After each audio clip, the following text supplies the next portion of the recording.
Hello everyone, welcome back to my channel, The Intimacy Lab. Let me ask you something. Have you ever felt the urge to just withdraw? To stop calling, stop texting, stop explaining, to slip into silence because you didn't know what else to say, or because you wanted her to feel your absence?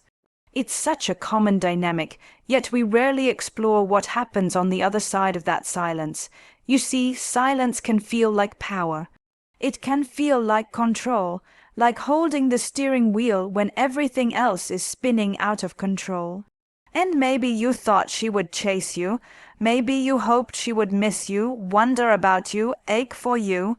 But here's what we rarely acknowledge.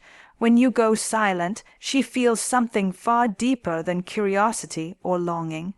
Her body keeps score of the silence, her emotions begin a private dialogue you cannot hear, and her mind fills that empty space you've left, sometimes with fantasies, sometimes with fears, sometimes with resentments.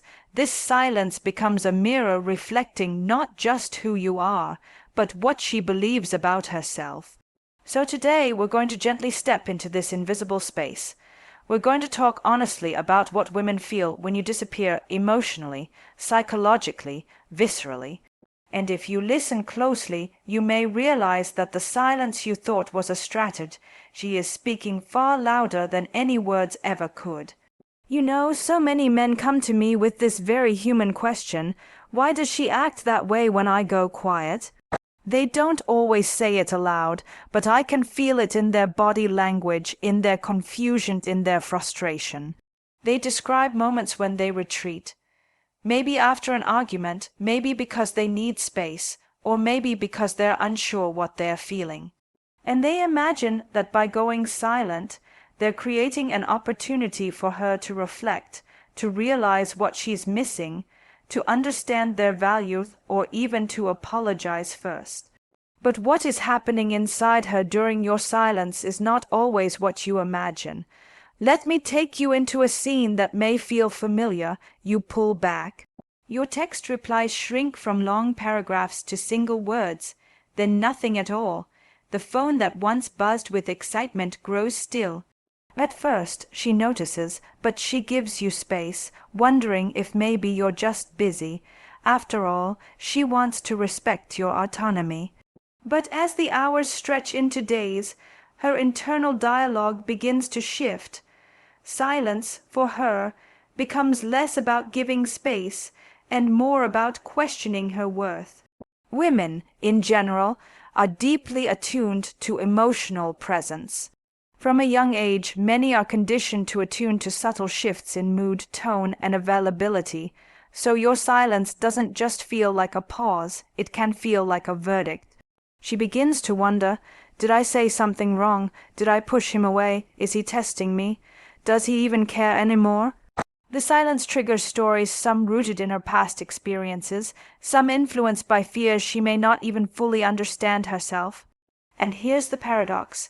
While you might be going silent because you feel overwhelmed or confused, because you need time to process or heal, she experiences that silence not as your need for reflection, but as abandonment. This is where disconnection takes root. In the absence of words, she fills the void with assumptions. And assumptions can be dangerous because they're rarely generous when we feel insecure. In your silence, she may project her deepest wounds: abandonment, rejection, inadequacy. Perhaps she's been here before. Perhaps a past relationship taught her that silence means indifference, that distance means danger. So when you retreat, it's not just you she's responding to, it's a collection of ghosts from her history, resurfacing and whispering their narratives into the empty space you've left. And it's important to understand that this experience is not about blame. It's not about who is right or wrong. It's about recognizing that your silence, intentional or not, does not land in a vacuum. It lands in the context of her emotional landscape, shaped by years of personal history, attachment patterns, and relational expectations. Some women, when faced with this silence, will become anxious, reaching out repeatedly, trying to reconnect, asking for clarity. Others will withdraw themselves, closing off, protecting their hearts, saying to themselves, I won't chase someone who's pulling away. This is the dance of attachment at play. So many times I see this dynamic escalate. He pulls back to create space or protect himself, and she, feeling destabilized by that silence, either anxiously reaches in, or defiantly pulls away too. Then suddenly both are caught in a cycle, not because they don't care, but because they don't understand how differently they experience distance. But let me make this very human for a moment. Imagine she's sitting there late at night, scrolling through your last messages. She notices the shift in tone, the shorter sentences, the pauses between replies that keep getting longer. She's reading between the lines of your silence, searching for meaning, because human beings are meaning-making creatures. We don't like ambiguity. When there's a lack of information, we fill in the blanks, and often we fill them with self-critical narratives. If you think she's indifferent when you stop calling or texting, think again. She may appear fine, on the outside laughing with friends, posting pictures, carrying on as usual. But beneath the surface there's a turmoil, a restlessness, an ache that says, why does this silence hurt so much? Why am I thinking about him when he seems not to be thinking about me at all? And here's something we rarely talk about. Silence can awaken shame. You see, when you disappear, it can trigger questions of self-worth, not just does he like me, but deeper, darker thoughts like, am I even worthy of love? Why am I always the one left waiting? This shame lives quietly in the shadows. It may not be something she expresses openly, but it colors the way she experiences herself in the relationship. This is why your silence doesn't always bring the result you expect. You might imagine that going silent will inspire her to chase you, to crave you more, to reevaluate her behavior. But often what it actually inspires is self-doubt, emotional withdrawal, and in some cases resentment. Resentment that she had to guess what you were feeling, resentment that she felt invisible while waiting for a response, resentment that her emotional investment wasn't met with reciprocal clarity. When a woman feels this kind of disconnection, she may stop reaching out altogether, not because she no longer cares, but because she doesn't want to feel humiliated or exposed. She protects her dignity by retreating too, and suddenly you find yourself wondering, why isn't she trying anymore? When in reality she was deeply affected, but chose silence herself as a form of self-preservation. In this intricate dance of intimacy, silence becomes a language, but it's a language that must be spoken fluently to be understood. You may think you're communicating strength or detachment by withdrawing. She may be hearing rejection or punishment. The same action, two vastly different interpretations. So what can we learn from this? It begins with awareness that silence isn't neutral. It speaks volumes. It sends messages whether we intend it to or not. The next time you feel yourself withdrawing, ask yourself gently, what am I really trying to communicate right now? Is my silence an act of self-care, or is it a strategy to provoke a reaction? Understanding your own motives is crucial because when you know what your silence is saying, you can take responsibility for how it impacts the connection you claim to value, and this awareness leads us into something even deeper, the subtle, often invisible tension between independence and interdependence. How much distance is healthy, and when does it become abandonment?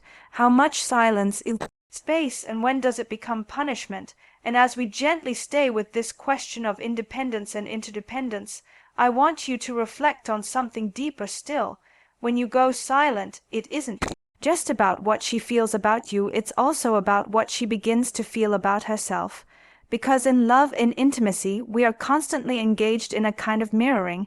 How you behave toward her shapes not only her view of you, but also her view of her own desirability, her own worthiness, her place in your life. The silence creates a vacuum where interpretation thrives, and often a woman will begin to interpret your silence through the filter of her own emotional history, attachment style, and insecurities. If she has experienced abandonment before, maybe from a distant parent, a neglectful partner, or even a painful breakup, your silence doesn't feel like a temporary pause, it feels like confirmation. This is how silence becomes a trigger for old wounds. Imagine for a moment the sheer vulnerability of modern intimacy. In a world where we are more connected digitally than ever before, attention has become the ultimate currency. The speed at which we can message, react, respond has conditioned us to associate presence with affection, availability with care. When you retreat, she may feel she has suddenly lost that currency. The person who once gave her consistent attention now leaves her messages unread, her presence unacknowledged. She doesn't just miss the words you are not saying, she starts to question the entire fabric of your bond. What does this silence mean? She will replay your last conversation in her mind, dissect your last look, examine every detail, searching for clues as to why you disappeared into that silence. This analysis, this self-interrogation is exhausting. It erodes the joy that might have once lived in your connection. And this is where relationships often begin to feel heavy. Because if she doesn't understand the purpose of your withdrawal, if you haven't communicated why you're going quiet, her imagination will provide its own explanations, and more often than not, those explanations are self-critical. She may conclude that she is too much, too demanding, too emotional, too sensitive, or she may believe she is not enough, not interesting enough, not beautiful enough, not worthy enough. This is the hidden emotional labor she is carrying during your silence. Sometimes women will push through this internal dialogue and reach out anyway. They will text you, ask how you're doing, try to bridge the gap, but in doing so, they're also testing the waters. They're measuring your response to determine whether it's safe to stay invested. A cold or brief response from you in that moment doesn't feel neutral to her. It can feel like a confirmation of her worst fears, and for some women, this pattern becomes too painful to sustain, so they make a quiet decision to stop investing altogether. They stop reaching out not because they don't care, but because caring has become too costly, too uncertain, too filled with anxiety. Here's where it gets even more interesting. Silence doesn't always inspire distance. Sometimes, paradoxically, your silence pulls her in even deeper. She becomes obsessed with the absence, fixated on closing the gap. It can awaken a kind of longing that isn't about love anymore, it's about validation. She may begin to crave a response from you not because she still feels warmth or affection, but because your silence has destabilized her sense of self. Getting a reply from you, any reply at all, becomes a way to soothe that instability, a temporary balm for the deeper wound of feeling unseen. This is why some women will reach out again and again, even when your silence becomes prolonged. Even when logic tells them to walk away, emotion keeps them tethered, hoping for a return, for a restoration, for an answer that makes the silence make sense. But this tether can turn toxic. Because if your silence is a pattern, if you repeatedly withdraw without explanation or resolution, she may start to internalize this as her new normal. She begins to expect inconsistency. She calibrates her emotional expectations downward, telling herself this is just how it is with him, and yet she stays. She stays because she hopes the silence is temporary. She stays because she remembers moments of warmth, of connection, of tenderness that felt so real. She stays because your absence is painful, but your presence, even when sporadic, feels like a reward. This is where silence can begin to function almost like a form of intermittent reinforcement, a psychological pattern that is incredibly powerful in keeping someone attached. Even when the relationship itself is unstable, you might think your silence gives you space, gives you power, gives you control, but often what it creates is confusion, self-doubt, and a precarious attachment that becomes harder to untangle over time. And here's the question I want you to sit with. What is your silence really communicating? Not what you intend it to communicate, but what is she actually hearing, feeling, experiencing in your absence? This reflection is not about self-criticism. It's about self-awareness, about understanding that every action, including inaction, speaks. Because even when you are silent, you are communicating something profound. You may think you're taking time for yourself, and sometimes you truly are, but if you never give her the emotional roadmap for what your silence means, she's left to navigate it blind. And when we navigate blind, we tend to stumble or to shut down altogether. So the next time you feel the urge to withdraw, ask yourself gently, how can I take the space I need without leaving her in complete darkness?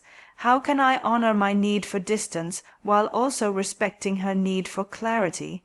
It doesn't mean you need to over-explain or share every detail of your inner world, but even a simple, authentic message, I need a little time to process, I'll reach out soon, can transform silence from abandonment into a respectful pause.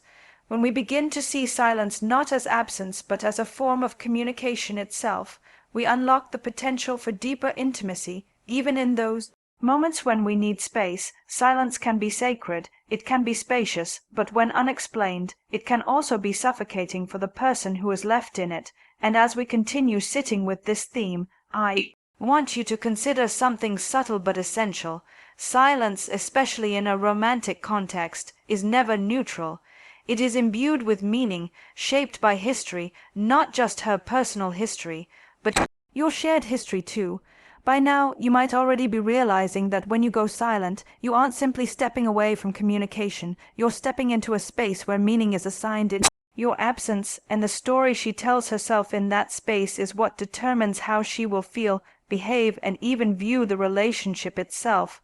Sometimes the silence you offer feels like rejection, but other times it feels like uncertainty, which is in many ways even harder to bear. When you go silent without explanation, she is left hovering in that liminal space between hope and despair. She doesn't know where she stands, and this ambiguity becomes an emotional weight. You see, relationships are where we seek security, not perfection, but consistency. When you suddenly go quiet, you may think you're simply pulling back for a while, but for her, this absence can introduce a crisis of certainty. She may begin to question, were all those moments real? Was he being genuine? How did we go from daily connection to nothing? This is what happens when silence interrupts intimacy. It breaks continuity, and continuity is what makes closeness feel safe. Even when couples argue or disagree, if the communication is clear, the connection can remain intact. It's when one person disappears emotionally without context, without a bridge back, that the rupture begins to feel like a tear in the very fabric of trust. Some women will respond to this rupture by retreating themselves. They will match your distance with distance of their own. It becomes a standoff of sorts, neither side willing to expose vulnerability first, but even then, under the surface, she is feeling so much. Even if she's holding back her messages, even if she appears nonchalant on the outside, inside there is often a simmering mix of confusion, sadness, self-doubt, and longing. She may even attempt to numb that ache with distraction, immersing herself in work, spending time with friends, engaging in hobbies. But that ache lingers unspoken, unresolved. And here's what I want you to understand. Your silence is also teaching her how to communicate with you. If silence becomes your default mode when things feel difficult or ambiguous, she will learn not to trust the flow of communication. She may begin to hesitate before opening up, fearing that the next time she expresses something vulnerable, you will simply retreat again. In this way, silence doesn't just disrupt intimacy in the moment, it erodes emotional safety over time. You may think, but I need space to think. I need quiet to process what I'm feeling. Yes, space is healthy. We all need moments of solitude to reflect, especially when emotions run high. But space and silence are not the same thing. Space can be shared. Space can be communicated. Silence, when unexplained, leaves the other person feeling exiled from your inner world. This is why many women will say, "It's not that he needs time, it's that I never know what his silence means. I feel shut out, not just from him, but from the possibility of repair." And there's something else happening here too. When you withdraw, when you withhold words, you're asking her to wait in Emotional uncertainty and waiting is a deeply vulnerable experience. It requires patience, resilience, and faith that the silence will eventually end, that you will return, that the connection will be restored, that whatever caused the distance will be addressed. But when there's no clear communication, that faith begins to waver. She may start questioning her own emotional instincts. Am I overreacting? Should I reach out again or leave him alone? Did I misread his feelings for me all along? This is the quiet turmoil of the woman waiting in your silence. And while it's true that sometimes a pause in communication can offer perspective, clarity, and a healthy resetting of emotion, boundaries, the key is that it must be a pause that both people understand. When the silence feels like punishment, abandonment, or passive aggression, it wounds. But when the silence is framed as intentional space-taking, and when that space is communicated with kindness and respect, it can actually deepen trust. So many of the women I've worked with over the years have described this exact dilemma. They don't mind that a partner needs space. They mind that they don't know why, or for how long, or what it means for the relationship. In the absence of that clarity, the silence feels endless, like a waiting room with no clock on the wall, no indication when the door will open again, and that waiting room becomes a place of anxiety, overthinking, and exhaustion. This is why I often remind couples that the key is not eliminating silence, it's contextualizing it. Silence can be nurturing if it's framed as shared understanding. I need some time to reflect. I care about us, and I'll come back to this conversation tomorrow. That kind of message transforms silence from abandonment into care. It tells her, you matter. Our connection matters. I need a moment, but I'm still here. When you do that, your silence ceases to feel like a rejection or a disappearing act. Instead, it becomes a respectful pause, one that honors both your need for space and her need for emotional security. Because what she truly wants, what most of us want, is not constant conversation, but reliable connection. We can tolerate distance when we trust that it's temporary, when we trust that we're still held in mind even when we're out of sight. This is the heart of the matter. In love, we don't just want proximity, we want presence, and presence is not about how many words you speak. It's about whether your absence feels safe or threatening, whether your silence is explained or mysterious, whether your withdrawal feels intentional or punishing. So, as you reflect on your own patterns, ask yourself, how does my silence land for her? Is it helping me protect my peace, or is it creating confusion and distance that I don't actually intend? Because the moment you begin to understand that silence speaks its own language, you unlock the ability to communicate even when you're quiet, not with many words, but with intentionality, with clarity, with care. And when you do this, something remarkable happens. Your silence stops being a wedge that drives her away, and becomes a bridge that makes your eventual return feel safe, grounded, and reassuring. So now that we've arrived at this place where silence is no longer just absence, but an act that carries meaning, let's go deeper into what this experience feels like for her in her everyday emotional landscape. Because your silence isn't happening in a vacuum.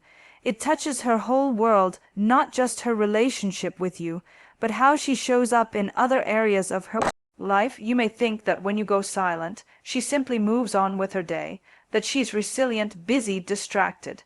And yes, outwardly she may seem fine, laughing with friends, throwing herself into work, posting pictures with confidence, but inside her mind is occupied.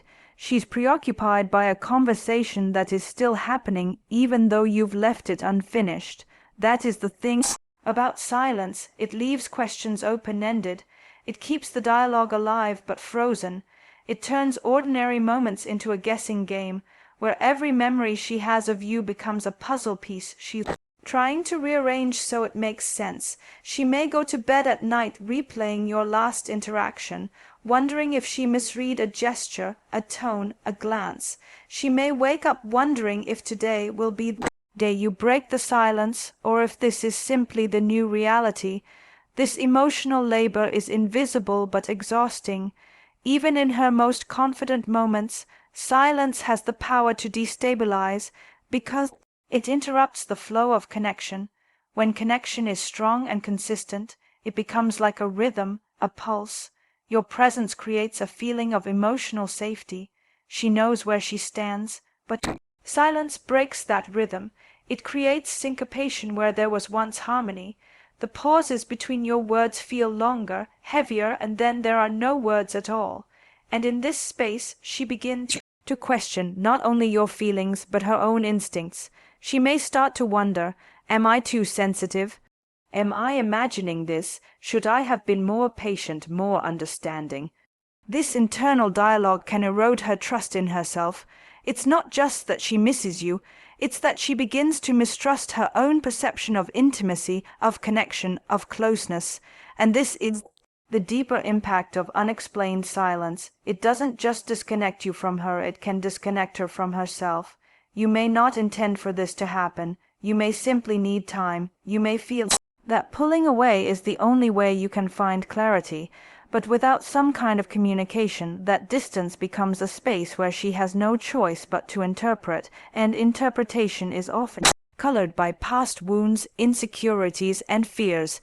Now you might ask, what should I do instead? How do I take space without hurting her? And the answer is both simple and profound. It's not about how much time you take, it's about the quality of communication you offer before you take that time. When you tell her with tenderness and care, I need a little distance right now to process what I'm feeling. Please know that I value you and I'll come back to this soon. You are offering her clarity, containment, and reassurance. In that small gesture, you're saying, I'm not abandoning you.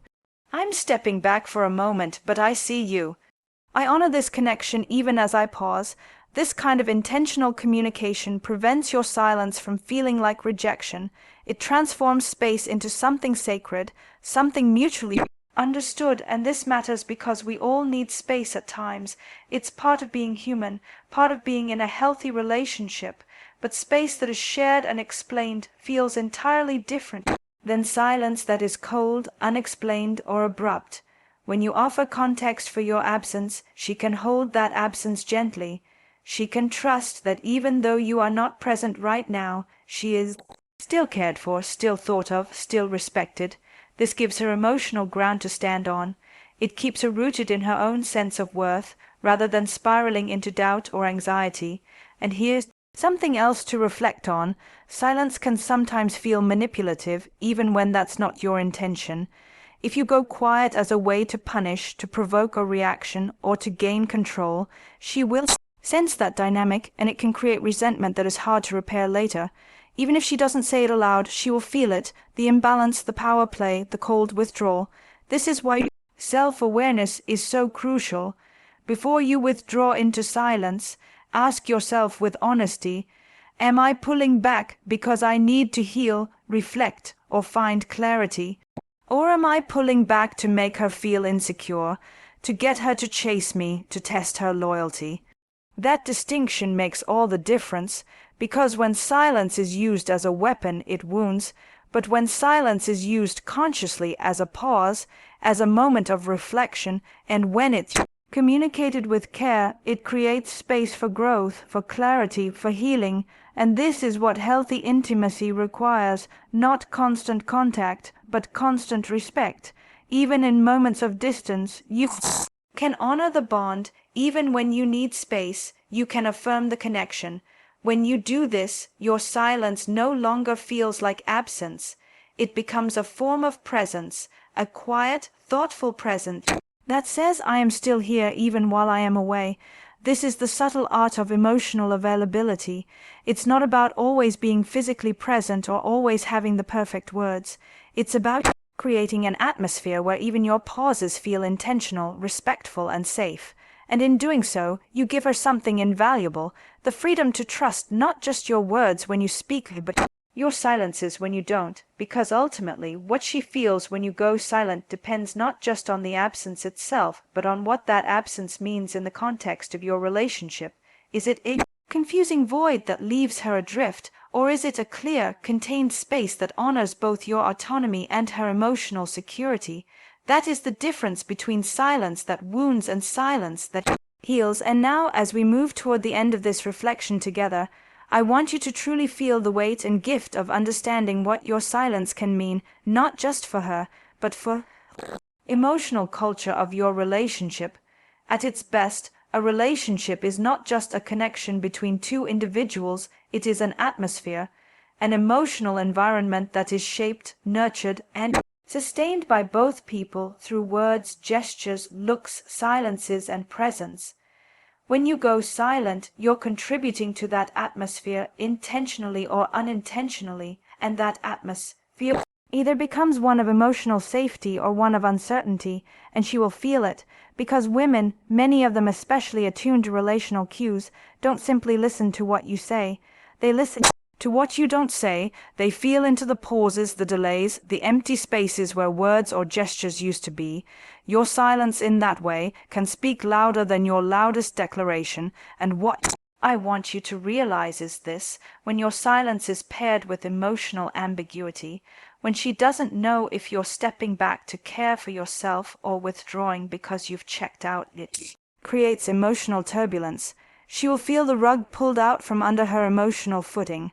And yet, when silence is paired with emotional clarity, when she knows that even in your absence, she is being held in mind, respected, and cared for, that same silence can feel peaceful. It can feel like an invitation for both of you to breathe. This is what distinguishes healthy space from harmful disconnection. You see, intimacy isn't about constant closeness. It's about knowing we matter to one another even when we're apart. This is why so many couples struggle when one person suddenly becomes silent. The silence itself isn't the issue, it's the confusion it breeds, the unanswered questions, the emotional ambiguity it creates. If she can trust that your silence is temporary and intentional, that it's not about rejecting her but about tending to your own inner world, she will experience it entirely differently. But for her to trust that, you must communicate that intention. And this isn't about long explanations or endless words. Sometimes it's as simple as a brief, reassuring message: I need a little time to clear my head, but I care about you and I'll reach out when I can. These small gestures create a container for your absence. They help her feel seen even when she's not being spoken to. And when you provide that container, she doesn't have to fill the silence with worry, self-doubt, or assumptions. Instead, she can rest in the knowledge that the connection between you is still intact, that she is still valued even in your quietness. That is the power of intentional silence. It becomes an act of emotional generosity rather than emotional withholding. And here's something else I want you to hold gently. Sometimes when you go silent, she will respond with silence too, not because she no longer cares, but because she's protecting herself. She may be giving you space out of respect, but she may also be withdrawing as a defense mechanism, choosing dignity over desperation, retreating inward because she doesn't know what else to do with your absence. And so a mutual silence begins, two people caring about each other but no longer speaking, two people longing for connection but waiting for the other to break the stalemate. This is one of the most tragic patterns I witness: relationships that could thrive if only one person reached out with honesty, compassion, and clarity. Because often all it takes is one small, courageous act, one moment of vulnerability to repair the emotional rupture. One text that says, "No, we haven't spoken. I needed a little time, but I want you to know I'm here." One call that says, "I've been thinking about you, and I don't want this silence to create distance between us." These are not grand gestures, but they are profound. They send a message that goes straight to the heart. You matter, we matter. Even when I step back, I haven't disappeared. This is what creates an atmosphere of emotional security, and when that security is present, silence loses its sharp edges. It becomes less of a weapon and more of a sanctuary. It gives both of you the space to reflect, to breathe, to process your feelings without destabilizing the bond itself. And isn't that what we're really craving in intimacy? Not perfection, not constant togetherness, but the ability to trust that we are still held in each other's minds and hearts even when we need space. When you can provide that, you change the very texture of your relationship. You create a love where silence can exist without wounding, where pauses in conversation are opportunities for growth rather than triggers for insecurity, where distance becomes a space of reflection rather than a breeding ground for doubt. So next time you feel the urge to pull back, next time you sense that you need a pause, remember this: silence itself is not the enemy. Unexplained silence, ambiguous silence, silence without context or care, that's what hurts. But intentional silence, framed with even the smallest gesture of reassurance, can actually deepen intimacy. It can teach both of you that love is not just about constant contact, but about consistent care even when words fall away. And so as we close this conversation, I invite you to ask yourself honestly, how can I honor my own needs for space while also respecting her emotional experience? How can my silences speak of care rather than confusion? This is where maturity lies, in the ability to hold both realities, your need for autonomy and her need for emotional security. When you navigate this delicate balance, you build a love that is both spacious and safe, both independent and connected, both strong and soft. And that truly is the kind of intimacy we all long for.